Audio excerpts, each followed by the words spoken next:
अस्सलामु अलैकुम वरहमतुल्लाहि वबरकातुहू। जैसा कि आप स्क्रीन पर देख रहे हैं कि मुस्तकिल कलिमा यानी मुस्तकिल कलिमे के अक़साम, यानी कल की वीडियो में हमने जाना, यानी कल की क्लास में हमने जाना था कि भाई इल्मे सर्फ़ किसे कहते हैं। इल्मे सर्फ़ में देखिए बामायने अल्फाज पर, यानी जो अल्फाज जो लफ्ज़ मायने देता उसी की हम बात करते हैं, और जो मायने नहीं देता यानी माने जो देता है अल्फाज उसको कलिमा कहेंगे, और जो माने नहीं देता उसको महमिल कहेंगे, मुहम्मिल कहेंगे। तो बामायने अल्फाज को कलिमा कहते हैं, बेमायने अल्फाज को महमिल कहते हैं, कल हमने जाना था। और उसी के साथ साथ ये बात भी जाने थे कि भाई कलमे के अक़साम होते हैं, यानी कलमे के दो अक़साम थे। पहला जो है मुस्तकिल कलिमा और दूसरा जो है गैर मुस्तकिल कलिमा। तो मुस्तकिल कलिमा और गैर मुस्तकिल कलिमा क्या था, कल हमने यानी थोड़ी सी झलक देखे थे कि भाई मुस्तकिल कलिमा क्या है, गैर मुस्तकिल कलिमा क्या है। तो गैर मुस्तकिल कलिमे के बारे में हम कल डिटेल्स में पढ़े थे, लेकिन मुस्तकिल कलिमा क्या है उसके बारे में नहीं जाने थे। तो आज हम मुस्तकिल कलिमा किसे कहते हैं उसके बारे में जानेंगे। तो सबसे पहले देखिए मुस्तकिल कलिमे के अक़साम। जैसा कि आप स्क्रीन पर देख रहे होंगे कि मुस्तकिल कलिमे के अक़साम हैं, यानी कितने भाई 5 है। यहाँ पर आप जैसा कि स्क्रीन पर आपको नज़र आ रहा होगा, मुस्तकिल कलिमे के अक़साम 5 है। इस्म, ज़मीर, सिफ़त, फ़ेल, मुतालिक़ फ़ेल। तो आज हम देखिए इस्म के बारे में जानेंगे, क्योंकि इस्म के बारे में अगर हम जानेंगे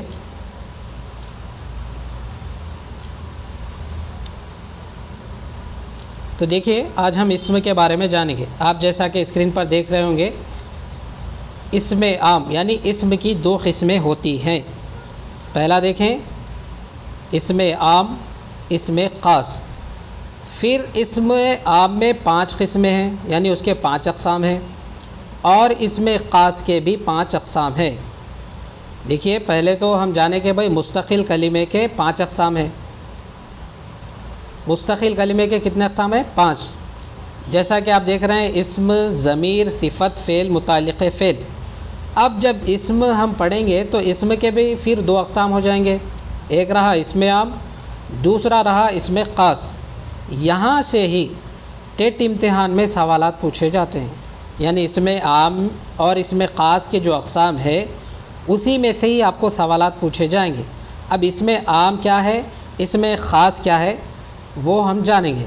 तो जैसा कि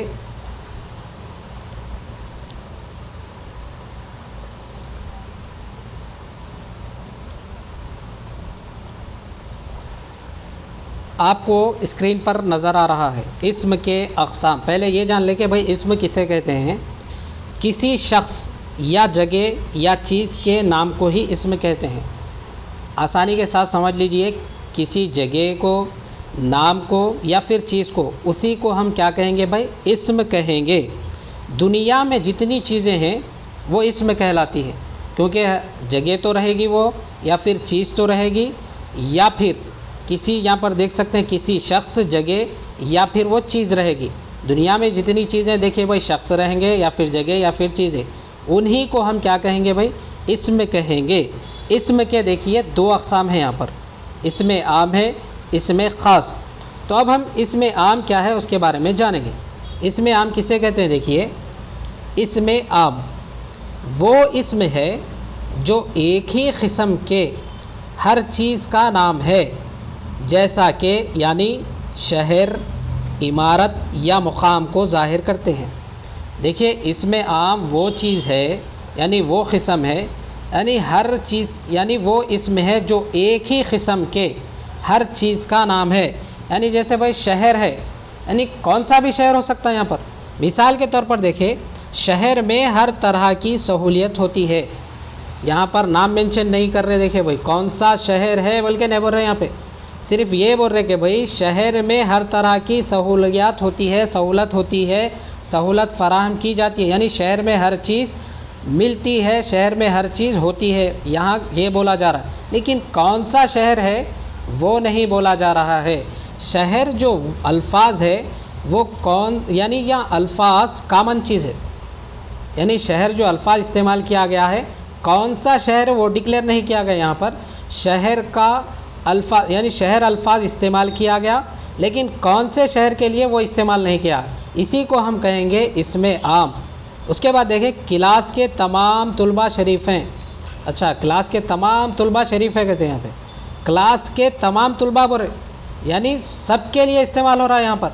क्लास के जितने बच्चे हैं उनके लिए इस्तेमाल हो रहा, उसी को हम कहेंगे भाई इसमें आम। अब जब इसमें ख़ास आप पढ़ेंगे, यानी इसमें ख़ास की तरफ हम जाएंगे, तो आपको इसमें आम क्या चीज़ है आसानी के साथ समझ आ जाएगा। तो चलिए भाई इसमें ख़ास क्या है हम देखते हैं। तो देखिए इसमें ख़ास, इसमें ख़ास वो इसमें है जो किसी ख़ास शख्स या ख़ास जगह या ख़ास चीज़ का नाम हो, इसमें ख़ास कहलाता है। वो इसमें है जो किसी ख़ास शख्स के लिए या फिर ख़ास जगह के लिए या ख़ास चीज़ के लिए इस्तेमाल किया जाता है, उसी को क्या बोलेंगे भाई, इसमें ख़ास कहेंगे। यहाँ पर जैसा कि आप देख रहे हैं अनवर नेक आदमी है, यहाँ पर खुसूसन अनवर का नाम लेके बोल रहे, देखिए इसमें ख़ास में यहाँ पे क्या बोल रहे थे भाई, नाम किसी का भी नहीं ले रहे थे, आम, सब हमारे लिए आम है। यानी हैदराबाद रहने दीजिए, दिल्ली रहने दीजिए, कौन सा भी शहर रहने दीजिए, वहाँ पे आम है। यानी आम में ये ज़ाहिर नहीं किया जा रहा कि वहाँ पर कौन सा शहर है, यहाँ पर जमात में कौन सा बच्चा शरीफ है बोल के नहीं बोल रहे, लेकिन यहाँ पे क्या बोल रहे, नाम लेके खुसूसन बोल रहे, अनवर नेक आदमी है। अच्छा, अनवर बहुत नेक आदमी है कहते, देखो। इसके बाद एक हैदराबाद बड़ा शहर है, यहाँ पे हैदराबाद जो सिटी है हमारी उसका नाम ले रहे, यहाँ पर नाम मेंशन कर रहे, हैदराबाद खुसूसन, यानी इसमें ख़ास इसी को कहेंगे। देखिए यहाँ पे क्या बोले, शहर में सहूलत है बोले, हैदराबाद में बोल के नहीं बोले, शहर में कौन सा भी शहर हो सकता, हैदराबाद हो सकता। यानी अपने डिस्ट्रिक्ट्स में भी जो बड़े बड़े डिस्ट्रिक्ट्स है, निज़ामाबाद है, देखिए महबूब नगर, विकाराबाद, यानी अपने जितने बड़े बड़े डिस्ट्रिक्ट्स है उनका यानी सहूलत हो सकती, लेकिन यहाँ पर मेंशन नहीं करे भाई इसमें आम में कि भाई ये शहर में बोल के, लेकिन यहाँ पे बोल सक रहे कि भाई हैदराबाद बड़ा शहर है, यानी खुसूसन हैदराबाद का नाम लिया जा रहा। उसके बाद देखिए चार मीनार बुलंद इमारत है। चार मीनार क्या है भाई, यहाँ पर एक चीज़ है, बुलंद इमारत है, तो यहाँ पर नाम मेंशन कर रहे हैं। तो यहीं पर देख सकते हैं आप अनवर, हैदराबाद, चार मीनार, यानी इसमें ख़ास की ये एक मिसाल है। इसमें ख़ास में ये होगा कि ख़ास आदमियों की दावत रहती है। देखिए भाई घर, यानी ख़ास आदमियों को कुछ बुलाए भाई, यानी एक दोस्त मिल गए, क्या पट्टे दावत नहीं दिया आप हमारे को बोल के बोल दिए उन्होंने, तो दूसरा दोस्त बोला नहीं पट्टे ख़ास घर वालों की वो ख़ास खाली रिश्तेदारों में बोलिए समझ, यानी ख़ास लोगों के लिए जो इस्तेमाल हो रहा वर्ड उसी को हम बोलेंगे इसमें ख़ास। आम बोले तो पूरा गली वालों को बुला लेते, इसमें रिश्तेदार आ जाते, सब आ जाते, उसको बोलेंगे इसमें आम। इसमें ख़ास किसको बोलेंगे, ख़ास दावत रहती थी उसी को हम इसमें ख़ास बोलेंगे। यानी मखसूस लोगों के लिए जो अल्फाज का यहाँ पर इस्तेमाल किया गया, जो लफ्ज़ का इस्तेमाल किया गया, उसी को हम बोलेंगे इसमें ख़ास। उम्मीद करता हूँ कि आपको ये समझ आ गया होगा। तो चलिए अब हम आगे बढ़ते हैं इसमें आम के अक़साम। अब देखिए यहाँ पर सिर्फ हम ये जाने कि भाई इसमें आम किसको बोल रहे, इसमें ख़ास किसको बोल रहे। आइन अलिफ मीम आम है, देखिए अलिफ मदा मीम आम नहीं होता, बल्कि आइन अलिफ मीम आम है। तो अब यहाँ पर देख सकते हैं आप कि इसमें आम के कितने अक़साम हैं। यहाँ पर देखिए इसमें आम के जो हैं 5 अक़साम हैं। इसमें आम के कितने अक़साम हैं भाई, 5। इसमें ज़ात, इसमें कैफ़ियत, इसमें आला, इसमें ज़र्फ़, इसमें जमा। तब हम एक एक कर जानेंगे, क्योंकि यहीं से ही सवालात पूछे जाते हैं। अगर आप अपने दिमाग को हाजिर व नाजिर रखकर, यानी हाजिर रखकर सुनेंगे, तो उम्मीद करता हूं कि आपका जो अगर यहाँ से इसमें आम के अक़साम में से कोई सवाल पूछा जाए तो आप बाआसानी के साथ इसमें आम के अक़साम, यानी इसमें ज़ात, इसमें कैफ़ियत, इसमें आला, इसमें ज़र्फ़, इसमें जमा से अगर इसमें आम के अक़साम में से कोई सवाल पूछ लिए जाएं तो आप बाआसानी के साथ वो जो क्वेश्चन पूछा गया उसको हल कर सकेंगे। तो चलिए इसमें ज़ात क्या है जान लेंगे। तो देखिए वो इसमें है जिससे एक चीज़ दूसरी चीज़ से बिला लिहाज वस्फ़ पहचानी जाती है या फिर पहचानी जाए। देखिए वो इसमें है, इसमें ज़ात वो इसमें है जिससे एक चीज़ दूसरी चीज़ से बिला लिहाज वस्फ़ पहचानी जाए, यानी जो अपनी मखसूस हैसियत की वजह से जाना जाए। अगर हम मिसाल समझेंगे तो आसानी के साथ इसमें ज़ात क्या है जान जाएंगे। तो देखिए पहले सुन ले इसमें ज़ात की तारीफ़। वो इसमें है जिससे एक चीज़ दूसरे चीज़ से बिला लिहाज वस्फ़ पहचानी जाए, यानी जो अपनी मखसूस हैसियत की वजह से जाना जाए, उसी को इसमें ज़ात कहते हैं। मिसाल के तौर पर यहाँ पर देखिए, कलम से लिखो। भाई कलम क्या चीज़ के लिए इस्तेमाल किया जा रहा? लिखने के लिए। यानी कलम को एक मखसूस हैसियत की वजह से जाना जा रहा है। यहाँ पे मखसूस हैसियत क्या है उसकी? लिखना। यानी कलम से लिखो, किताब से पढ़ो, कुर्सी पर बैठो। कुर्सी से लिखो बल्कि नहीं बोल रहे, देखिए यहाँ पे कुर्सी पर बैठो, यानी कुर्सी किस वजह से पहचानी जा रही है? यहाँ पर उसकी एक खासियत है, यानी कुर्सी पर हम बैठते हैं। इन जुमलों में कलम लिखने के लिए, किताब पढ़ने के लिए, कुर्सी बैठने के लिए, यानी इन तीनों की अलग अलग हैसियत है। देखिए, यानी इसमें ज़ात, यानी इस्म के अंदर एक मखसूस जो हैसियत होती है, उसी को हम क्या कहेंगे भाई? इसमें ज़ात कहेंगे। यानी उसकी मखसूस हैसियत को बतलाना, उसी को इसमें ज़ात कहेंगे। जैसा कि कलम लिखने के लिए होता है, किताब पढ़ने के लिए होती है, और कुर्सी बैठने के लिए। उम्मीद करता हूँ कि ये भी आपको समझ आ गया होगा। तो चलिए आगे बढ़ते हैं।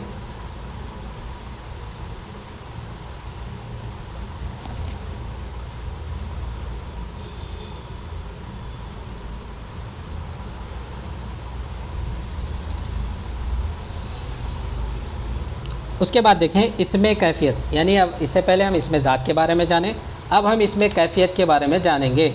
इसमें कैफ़ियत क्या है? देखिए, वो लफ्ज़ जिससे कोई ख़ास हालत या कैफ़ियत मालूम होती है, उसे इसमें कैफ़ियत कहते हैं। देखिए और एक मर्तबा सुनिए, इसमें कैफ़ियत किसे कह रहे हैं? वो लफ्ज़ जिससे कोई ख़ास हालत या कैफ़ियत मालूम होती है, उसी को हम क्या बोल रहे हैं भाई? इसमें कैफ़ियत। यानी असल कैफ़ियत मालूम होना या फिर हकीकत मालूम होना, उसी को इसमें कैफ़ियत कहेंगे। अगर हम मिसाल सुनेंगे तो इसको आसानी के साथ समझ जाएंगे। देखिए, मैं उसकी कामयाबी की ख़बर सुनकर खुश हुआ, यानी मैं उसकी कामयाबी की, यानी कौन सी कामयाबी की ख़बर सुनकर खुश हुआ, यानी उसकी यहाँ पर कैफ़ियत बतलाई जा रही। यानी कामयाबी जो है, यानी मैं उसकी कामयाबी की ख़बर सुनकर खुश हुआ, यानी उसकी कैफ़ियत क्या है भाई? कामयाबी की वजह से उन्हें खुश हो रहा। उसके बाद देखें इसमें कैफ़ियत, यानी यहाँ पर क्या है भाई? कामयाबी। दूसरा देखिए, यास्मीन ज़हन लड़की है। अच्छा, यास्मीन बहुत ज़हन लड़की है कहते जी। यास्मीन यहाँ पे क्या है भाई? ज़हन है, यानी उसकी कैफ़ियत बतलाई जा रही है यहाँ पे, उसकी हालत बतलाई जा रही है यहाँ पे। यास्मीन क्या है भाई? बहुत ज़हन लड़की है कहते। यहाँ पर देखिए इसमें कैफ़ियत यानी ज़हन।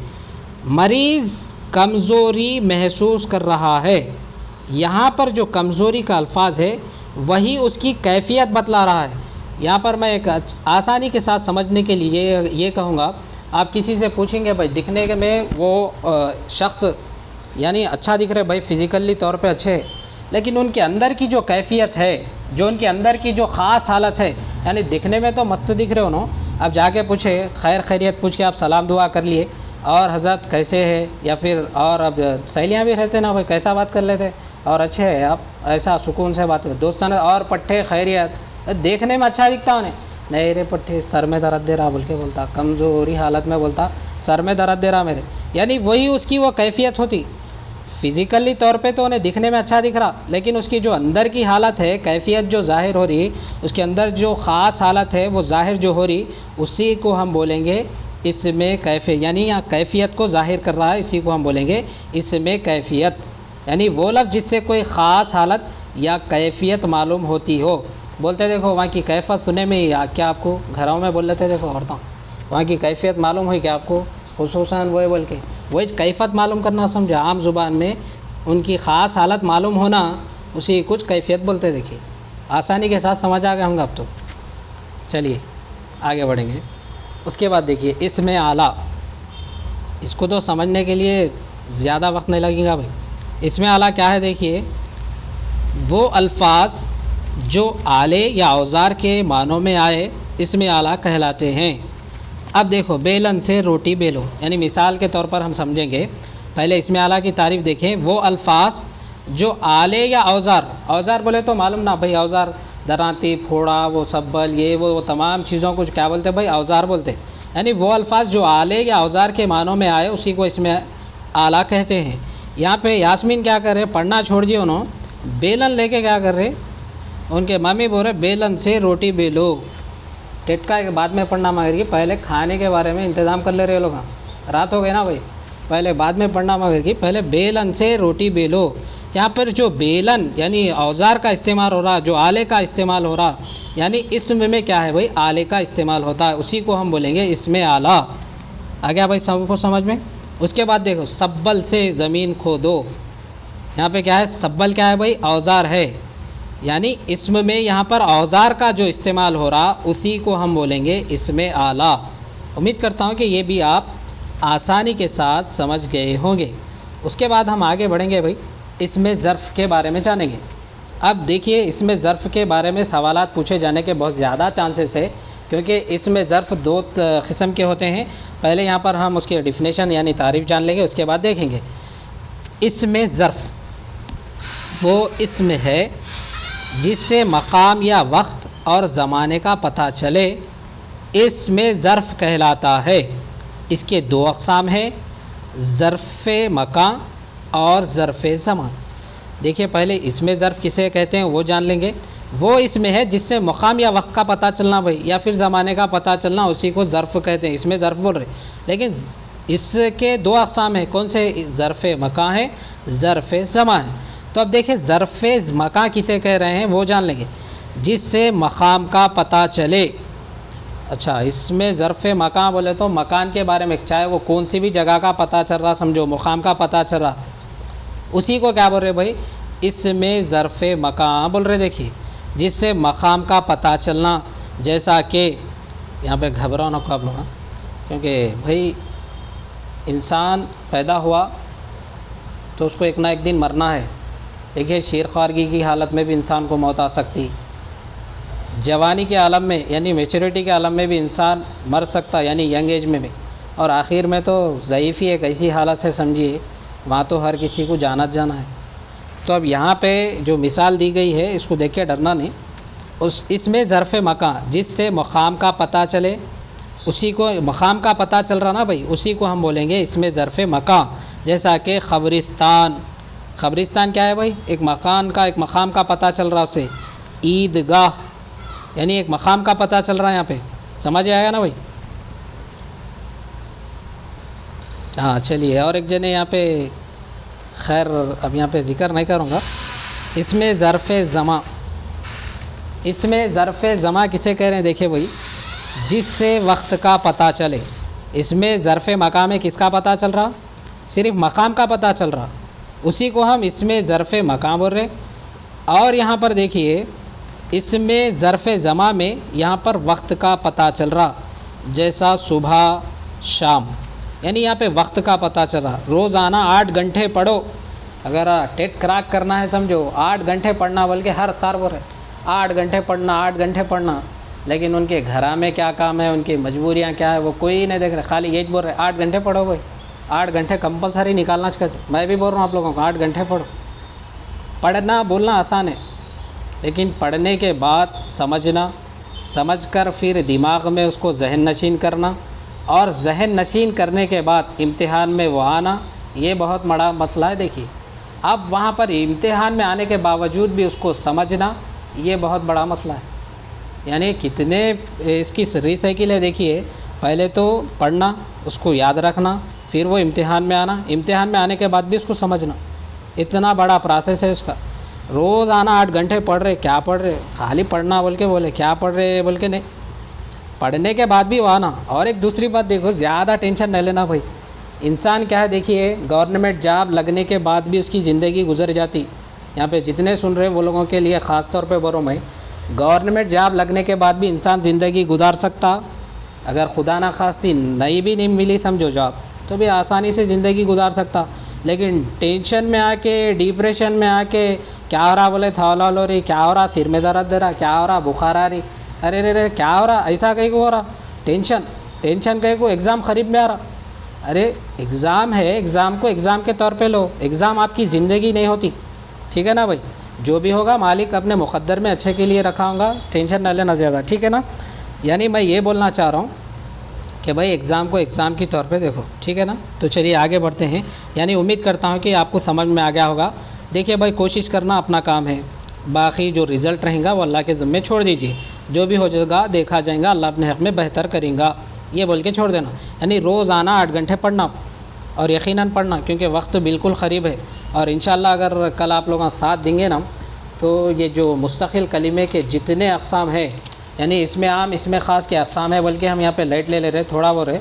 उसके बाद ज़मीर है, ज़मीर के भी 5 अक़साम है। सिफ़त है, सिफ़त के फिर 5 अक़साम है। उसके बाद फ़ेल है, फ़ेल माज़ी आता है, उसमें फ़ेल हाल आता, फ़ेल मुस्तक़बिल, उसके भी कई अक़साम है। उसके बारे में भी डिस्कस करेंगे इंशाअल्लाह। अगर कल आप साथ देंगे तो यकीन जानिए एक ही दिन में फ़ेल हाल, फ़ेल मुस्तक़बिल, ज़मीर, सिफ़त, जितने भी अक़साम है उसके बारे में कल बात करेंगे। एक ही दिन में हो जाएगा वो, क्योंकि अपने पास टाइम वक्त बहुत कम है, इसलिए एक ही दिन में समझ लिए समझो। एक 3-4 दिन के अंदर क्लास ही ख़त्म हो जाना तकरीबन अपनी। तो अब यहाँ पे देखिए, इसमें ज़र्फ़ किसे बोल रहे भाई, जिससे मुक़ाम का पता चलना, जैसा क़ब्रस्तान ईदगाह, यानी यहाँ पर मुक़ाम का पता चल रहा। इसमें ज़र्फ़ किससे, ज़र्फ़ ज़मा किसको बोल रहे, वक्त का पता चलना। उसी जैसा कि सुबह शाम 8 घंटे, यहाँ पे 8 घंटे बोल के जो इस्तेमाल हुआ, रोज़ाना 8 घंटे पढ़ो बोल के पूछ लिया वहाँ पे क्वेश्चन में, ये कौन। हाँ, तो चलिए इसमें ज़र्फ़ मकान, इस यानी ये कौन सी मुस्तक़िल कलमे की अक़साम है बोल के आपको पूछ लिया, तो आप बिना झिझक ऐसा लगाना इसमें ज़र्फ़ ज़मा बोल के, ठीक है ना। और यहाँ पे देखो, मैदान में खेलो, यहाँ पे एक मुक़ाम का पता चल रहा। यहाँ पे क्या हो रहा भाई, मुक़ाम का पता चल रहा। इसी को क्या बोल रहे हैं हम, इसमें ज़र्फ़ मकान, इसमें ज़र्फ़ ज़मा यानी वक्त का पता चलना। तो चलिए आगे बढ़ते हैं। इसमें जमा, इसमें जमा किसको कह रहे हैं, देखिए भाई इसको ज़रा आप अच्छे से समझने की कोशिश कीजिए। और आपसे रिक्वेस्ट कर रहा हूँ कि भाई ये पेन जो पेंसिल का इस्तेमाल कर रहे हैं, यहाँ पे ऑलरेडी नाम नज़र आ रहा मेरे को, कौन इस्तेमाल कर रहे क्या नहीं, मैं मेंशन नहीं करना चाह रहा हूँ, क्योंकि देखिए भाई आप समझदार है, मैं नहीं चाह रहा कि यहाँ पे किसी का नाम लेके, यानी जो यहाँ पर कर रहे हैं उनका नाम ब्लेम करूँ। इसलिए मैं रिक्वेस्ट कर रहा हूँ आपसे, ऐसा मत कीजिए, क्योंकि छोटे बच्चे नहीं होते।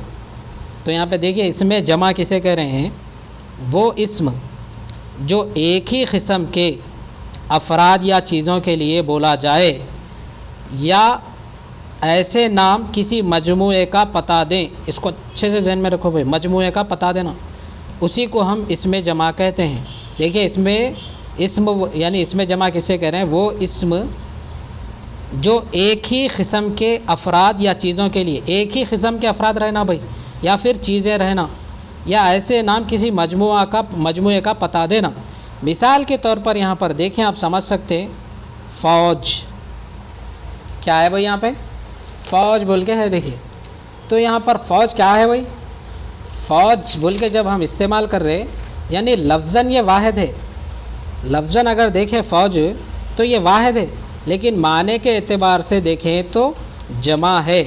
वजह क्या है भाई, फ़ौज बोल के इस्तेमाल करें, फ़ौज बोलते सारे एक ही नहीं आता ना भाई, उसमें लफ्ज़ के एतबार से देखें तो वाहिद है, लेकिन माने के एतबार से देखें मजमुआ है, यानी मजमुए का ये पता दे रहे हैं। एक ही किस्म है यानी मजमुआ है, उसी को हम बोल रहे इसमें जमा। मिसाल के तौर पर ख़तार, अरे ख़तार में सीधा ठहरो, माने के एतबार से सारी लफ्ज़न के एतबार से ये क्या है, वाहिद है, लेकिन माने के एतबार से देखा जाए तो ये क्या है भाई, जमा है। उसके बाद जमात, देखिए भाई कौन सी जमात, यानी 5th क्लास समझिए, 4वीं जमात समझिए, 5वीं जमात, कौन सी भी एक जमात, माने के एतबार से देखा, सारी लफ्ज़ के एतबार से देखा जाए तो वाहिद है, अगर माने के एतबार से देखा जाए तो ये जमा है। यानी वो इस्म जो एक ही किस्म के अफराद या चीज़ों के लिए बोला जाए, या ऐसे नाम किसी मजमूए का पता देते हैं, यानी मजमूए का पता दे रहे। देखिए फ़ौज बोल के बोल रहे हैं हम, यहाँ पे फ़ौज में एक जने नहीं रहते ना भाई, कई सारे फ़ौजी रहते। उसमें क़तार में भी कई जने जब ठहर रहे हैं तो वही क़तार बनती। जमात बोले तो एक से ही नहीं बनती ना भाई, लेकिन ये दिखने में वाहिद है, यानी यहाँ पर लफ्ज़न वाहिद है, माने के एतबार से देखा जाए तो ये जमा है। उम्मीद करता हूँ कि ये भी आपको समझ आ गया होगा। तो अब हम क्या क्या डिस्कस करें भाई, इसमें आम के अक़साम ज़िक्र, यानी उसके बारे में डिस्कस करें। इसमें ज़ात है, इसमें कैफ़ियत, इसमें आला, इसमें ज़र्फ़, इसमें जमा। तो अब चलिए हम आगे बढ़ते हैं, यानी आप वहीं पे रहो, मैं यहाँ पे शेयरिंग के लिए आगे दूसरा लेके आ रहा हूँ।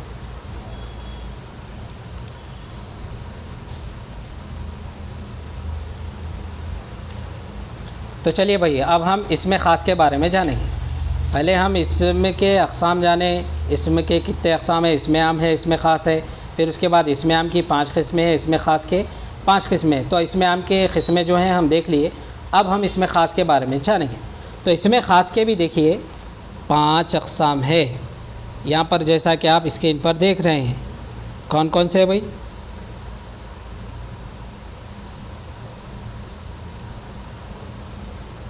जैसा कि आप देख रहे हैं, इल्म, उर्फ़, लक़ब, ख़िताब, तख़ल्लुस। इल्म क्या है वो देखें, अलम वो नाम जो किसी शख्स या चीज़ की वजूद में आने के बाद, यानी वो नाम जो किसी शख्स या चीज़ के वजूद में आने के बाद रखा गया हो, इल्म कहलाता है या फिर अलम कहलाता है। जैसा कि सना पढ़ रही है, ज़ैनब लिख रही है। सना और ज़ैनब लड़कियों के पैदाइशी नाम हैं, यानी सना और ज़ैनब का जो नाम है भाई पैदाइशी नाम है, इनके घर में रख दिए। तो ही हम जब बोल रहे कि भाई सना पढ़ रही है, आखिरी पढ़ रही है, बहुत मेहनती बच्ची है, कल से पढ़ रही है बच्ची, 1 मिनट भी खाली नहीं तो सना क्या कर रही है यहाँ पे? पढ़ रही। ज़ैनब क्या कर रही भाई? लिख रही है। सना पढ़ रहे हैं, ज़ैनब बोले तो लिख रहे, यानी सना पढ़ रहे हैं। जुमला देखिए, सना बोल के कैसा मालूम हुआ? उनका पैदाइशी नाम है। ज़ैनब क्या कर रहे हो? लिख रहे। सना पढ़ रहे कहते हैं ज़ैनब, यानी इंपॉर्टेंट पॉइंट लिख ले रहे, इन्हों पढ़ रहे। तो वही क्या भाई, लड़कियों की पैदाइश या फिर लड़कों की पैदाइश पे जो नाम रखा जाता है उसी को हम बोलेंगे इल्म। उसके बाद देखिए उर्फ़। उर्फ़ किसे कहते हैं? जैसा कि वो छोटा नाम जो मोहब्बत या हक़ारत से पुकारा जाए, उर्फ़ कहलाता है। देखिए ऐसा नाम जो मोहब्बत की बिना पर पुकारा जाना या फिर हक़ारत, यानी हक़ारत की नज़र से पुकारना, हक़ारत की वजह से पुकारना, उसी को हम उर्फ़ कहेंगे। मिसाल के तौर पर यहाँ पर देख सकते आप, मुन्नो घर जाओ, क्या प्यारा नाम है जी। मुन्नो बोल क्या बोल रहे, देखो मुन्नो, मशू, शम्मू, क्या क्या चीज़ बोलते, देखो प्यार में जो बोल रहे उसी को हम क्या बोलेंगे भाई? उर्फ़। और प्यार के साथ साथ यहाँ पे क्या बोल रहे, प्यार तो अलग चीज़ है, प्यार में तो बोल रहे, लेकिन यहाँ पर नफ़रत की वजह से या फिर हक़ारत की वजह से जो नाम दिया जा रहा उसको भी हम उर्फ़ी कहेंगे।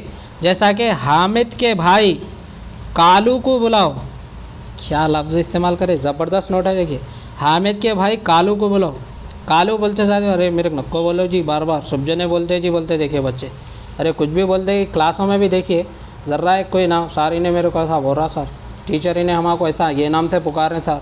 बोले प्यार से नहीं पुकारते वो लोग, हक़ारत से पुकार लेते बच्चे, इसलिए एक जना के दूसरे की शिकायत करता, दूसरा तीसरे की करता, यानी हक़ारत की वजह से नामा बच्चे रख लेते। देखो उसी को हम क्या बोलेंगे? उर्फ़ बोलेंगे। मोहब्बत की बिना पर पुकारना या फिर हक़ारत की वजह से। उसके बाद देखो मशू, जल्दी माफ़ी मांग लो। अब क्या नोट्स बने जी, कौन बनेगी? यहाँ पे क्या है? मशू कहते जल्दी माफ़ी मांग लेना कहते, अब ये मशू कौन है नहीं मालूम। उसके बाद मशू, जल्दी मना लो, ख़तरनाक है भाई। खैर आगे इसके बारे में डिस्कस नहीं करना, क्योंकि आप लोग समझदार है क्या है क्या नहीं, तो समझ में आ जा रहा है। यहाँ पे मुन्नू घर जाओ, हामिद के भाई कालू को बुलाओ, मशू जल्दी माफ़ी मांग लो, मशू जल्दी सुनो। यानी यहाँ पे देखिए हक़ारत की वजह से यहाँ पे कालू बोल के पुकार रहे, सारी हक़ारत की वजह से कालू बोल रहे, मोहब्बत की वजह से मुन्नू बोल रहे, चुन्नू बोल रहे, अम्मू बोल रहे, मशू बोल रहे, शम्मू बोल रहे, सब बोल रहे। अब यहाँ पे मोहब्बत की बिना पे क्या बोल रहे भाई? मशू। यहाँ पे भी मशू बोल के देखे, यहाँ पे भी क्या बोल रहे भाई? चुन्नू, मन्नू, जो भी है भाई प्यार की वजह से जो पुकार रहे, यानी प्यार में लाड़ में जो पुकारते, देखिए अल्फाज लेके। बच्चों को भी बोलते ना भाई, छोटे बच्चों को भी उनके पापा बोलते, मम्मी बोलते, या फिर गली के बच्चे बोलते, या फिर दादी बोलते, उनके दादा बोलते, यानी नाम एक रहता, प्यार से पुकारते, उसी को हम उर्फ़ बोलेंगे। देखिए उसके बाद लक़ब। भाई वक्त हमारे पास बहुत कम है, जल्दी जल्दी एक्सप्लेन करने की कोशिश करूँगा, क्योंकि जूम जो मीटिंग है वो बहुत जल्द एंड होने वाली है। उसके बाद देखें लक़ब, वो इसमें ख़ास जो किसी सिफत या ख़ासियत की वजह से मशहूर हो जाए, यानी वो इसमें ख़ास जो किसी सिफत या ख़ासियत, देखिए वो इसमें ख़ास बोल रहे हैं, इसमें आम नहीं बोल रहे। देखिए इसमें ख़ास जो किसी सिफत या फिर ख़ासियत की वजह से मशहूर हो जाना, उसी को हम क्या कहेंगे भाई? लक़ब। जैसा कि मूसा कलीमुल्लाह, यानी मूसा अला नबीना अलैहिस्सलातु वस्सलाम की ये सिफ़त थी, ये ख़ासियत थी कि वो अल्लाह पाक से कलाम करते थे। यानी बात करते थे। मूसा अलैहिस्सलातु वस्सलाम अल्लाह तबारिक व तआला से हम कलाम होते थे, उसी लिए उनको मूसा कलीमुल्लाह कहा जाता है। यानी मूसा कलीमुल्लाह यानी मूसा अलैहिस्सलाम की सिफ़त थी, ख़ासियत थी कि वो अल्लाह तबारिक व तआला से हम कलाम होते। आप वाक़या सुने होंगे हज़रत मूसा अला नबीना अलैहिस्सलातु वस्सलाम का, कोहे तूर पर जाते और अल्लाह से हम कलाम होते। अब देखें हज़रत ईसा अलैहिस्सलाम, यानी हज़रत ईसा अलैहिस्सलाम के बारे में देखें तो मसीहुल्लाह कहा जाता। यानी हज़रत ईसा अलैहिस्सलाम को मसीहुल्लाह कहते क्योंकि वो अपना हाथ फेर कर अमराज को दूर करते थे, यानी जो भी बीमारी होती तो उसको दूर करते थे, इसीलिए उनको मसीहुल्लाह कहा जाता। उनके अंदर ये ख़ासियत थी, ये सिफ़त थी मूसा अलैहिस्सलाम के ईसा अला नबीना अलैहिस्सलातु वस्सलाम के अंदर। तो चलिए अब हम ख़िताब के बारे में जानते हैं। ख़िताब किसे कहते हैं? वो इस्म है जो किसी कारनामे की वजह से हुकूमत या बड़ों की तरफ से दिया जाए, ख़िताब कहलाता है। देखिए ख़िताब किसको बोल रहे? वो इस्म है जो किसी कारनामे की वजह से हुकूमत या फिर बड़ों की तरफ से दिया जाता, उसी को हम ख़िताब कहते हैं। मिसाल के तौर पर शायर मशरिक़ किसको बोल रहे भाई? ये ख़िताब दिया गया शायर मशरिक़, अल्लामा इक़बाल रहमतुल्लाह अलैह को शायर मशरिक़ का ख़िताब दिया गया। अब देखें पद्मश्री, ये क्या है भाई? एवार्ड है हुकूमत की जानिब से। क्या है भाई? कारनामे की वजह से हुकूमत की तरफ से जो दिया जाता, चाहे वो नाम के तौर पर हो या फिर एवार्ड, उसी को हम क्या बोल रहे हैं भाई? ख़िताब कह रहे हैं। मिसाल के तौर पर पद्मश्री, ये क्या है भाई? एवार्ड है। मुजतबा हुसैन नामवर मज़ाह निगार हैं इनको हुकूमत की जानिब से पद्मश्री एवार्ड दिया गया। उम्मीद करता हूँ कि आप ये भी आसानी के साथ समझ गए होंगे। यानी ख़िताब उसे कह रहे हैं जो किसी कारनामे की वजह से हुकूमत या बड़ों की तरफ से दिया जाए, उसी को हम क्या बोल रहे हैं भाई? ख़िताब कह रहे हैं। मिसाल के तौर पर हम समझे कि शायर मशरिक़ अल्लामा इक़बाल रहमतुल्लाह अलैह को ये ख़िताब दिया गया था हुकूमत की जानिब से। पद्मश्री ये भी एवार्ड हुकूमत की जानिब से मुजतबा हुसैन को दिया गया था, इसी को क्या बोल रहे भाई? ख़िताब बोल रहे। देखिए आगे बढ़ेंगे हम। तक़ल्लुस, वो क़लमी नाम, देखिए यहाँ पर, वो क़लमी नाम जो शायर अपने कलाम में पेश करता है, तक़ल्लुस कहलाता है। देखिए वो क़लमी नाम है तक़ल्लुस जो शायर अपने कलाम में पेश करता है। यानी कोई भी एक कलाम लिख दिए भाई शायर, तो पूरा नाम नहीं डालते। देखिए आप, यानी ख़ास तौर पर ये कहाँ पे होता भाई? यूनुस लास्ट में क्या बोले भाई? मख्तार।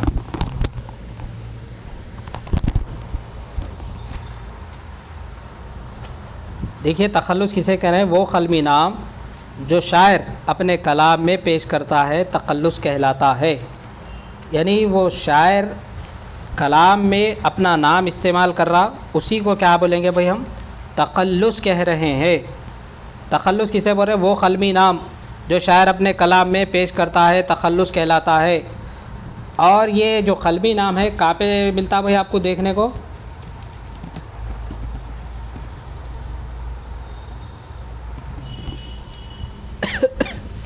हेलो, आवाज़ आ रही भाई? तख़ल्लुस देखिए मख्ते में देखने को मिलता है। देखिए जैसा कि यहाँ पर आपको एक अशार दिया गया है, जब तवक़्क़े ही उड़ गई गालिब। गालिब साहब का नाम मिर्ज़ा असदुल्ला ख़ां गालिब पूरा नाम। तो देखिए जब तवक़्क़े ही उड़ गई गालिब, क्यों किसी का गिला करे कोई। यानी शायर यहाँ पर पूरा नाम इस्तेमाल नहीं कर रहे। देखिए उनका जो क़लमी नाम का इस्तेमाल कर रहा, छोटा सा नाम इस्तेमाल कर रहे, उसको क़लमी नाम बोलते हैं। उसके बाद यहाँ पर देखिए, न कलमा याद आता है। देखिए बहुत ही प्यारा अशार है यहाँ पर अल्लामा इक़बाल रहमतुल्लाह अलैह का। न कलमा याद आता है, न दिल लगता है नमाज़ों में इक़बाल। इक़बाल बोल के यहाँ पर यूज़ करे। देखिए न कलमा याद आता है, न दिल लगता है नमाज़ों में इक़बाल। काफिर बना दिया है लोगों को 2 दिन की मोहब्बत ने। क्या प्यारा अशार है देखिए अल्लामा इक़बाल रहमतुल्लाह अलैह का। और एक यहाँ पर अशार का मैं ज़िक्र करूँगा, सजदा इश्क़ हो तो इबादत में मज़ा आता है। सजदा इश्क़ हो तो इबादत में मज़ा आता है, खाली सजदों में तो दुनिया ही बसा करती है। लोग कहते हैं कि बस फ़र्ज़ अदा करना है, ऐसा लगता है कोई क़र्ज़ लिया हो रब से, तेरे सजदे कहीं तुझे काफिर ना कर दे ए इकबाल। देखिए अल्लामा इकबाल बहुत ही प्यारा शायर बयान किए कि तेरे सजदे कहीं तुझे काफिर ना कर दे ए इकबाल। इकबाल बल्कि यहाँ पर खलमी नाम यूज़ करे। देखिए, तो झुकता कहीं और है और सोचता कहीं और है। देखिए नमाज को लेकर, यानी नमाज को लेकर ये एक अशार लिखे थे अल्लामा इकबाल रहमतुल्लाह अलैह, उसी को यहाँ पर बयान किया गया। तेरे सजदे कहीं तुझे काफिर ना कर दे ए इकबाल, बल्कि जो नाम यूज़ करे यानी खलमी नाम यूज़ करे उसी को हम बोलेंगे कि भाई तखल्लुस। उम्मीद करता हूँ कि ये भी आपको समझ आ गया होगा। अब देखिए हम कल की क्लास के बारे में डिस्कस करेंगे भाई। मुस्तकिल कलमे के अक़साम जाने के भाई इस्म, ज़मीर, सिफ़त, फ़ेल, मुतालिक़ फ़ेल। तो इसमें आम यानी इसमें के दो अक़साम थे, इसमें आम, इसमें ख़ास, यानी हम दो भी जान लेंगे। उसके बारे में हम आसानी के साथ समझ गए भी होंगे। अगर समझ में नहीं आया तो इंशाल्लाह और एक मरतबा वीडियो देखिए, या फिर आप को इंशाल्लाह ये नोट शेयर की जाएगी टेलीग्राम चैनल पर, आप वहाँ पर देख सकते हैं। आपका जो डाउट है वो क्लियर कर सकते हैं। उसके बाद देखिए ज़मीर के जो अक़साम हैं, 5 अक़साम है भाई ज़मीर के। ज़मीर शख्सी, ज़मीर इशारा, ज़मीर मौसूला, ज़मीर इस्तिफ़हाम, ज़मीर तनकीर। उसके बारे में कल ही जानेंगे। सिफ़त के बारे में भी जानेंगे, फ़ेल के बारे में भी कल एक ही क्लास में इंशाल्लाह इसके बारे में हम डिस्कस करेंगे। और उम्मीद मैं यही कर रहा हूँ कि भाई कल हम जो डिस्कस करने वाले हैं, यानी इसमें आम, इसमें ख़ास से इससे भी सवाल पूछे जाएंगे। लेकिन कल जो है ज़मीर, सिफ़त, फ़ेल और मुतालिक़ फ़ेल, इससे मैं समझता हूँ कि 3 या 4 सवालात पूछे जाएंगे। क्योंकि ज़मीर के अक़साम है, सिफ़त के अक़साम है, और फ़ेल यानी ज़माने के लिहाज से फ़ेल के 3 अक़साम है। देखिए फ़ेल माज़ी, फ़ेल हाल, फ़ेल मुस्तक़बिल, उनसे भी सवालात पूछे जाते हैं आपको। इंशाअल्लाहुल अज़ीज़ कल इसके बारे में हम डिस्कस करेंगे। उम्मीद करता हूँ कि आपको ये समझ आ गया होगा। तो चलिए बिल्कुल मुख्तसर वक्त बचा है, क्योंकि ज़ूम मीटिंग एंड होती ना भाई, 40 मिनट्स ही टाइम है। तो अगर किसी को कुछ डाउट है तो पूछ सकते हैं।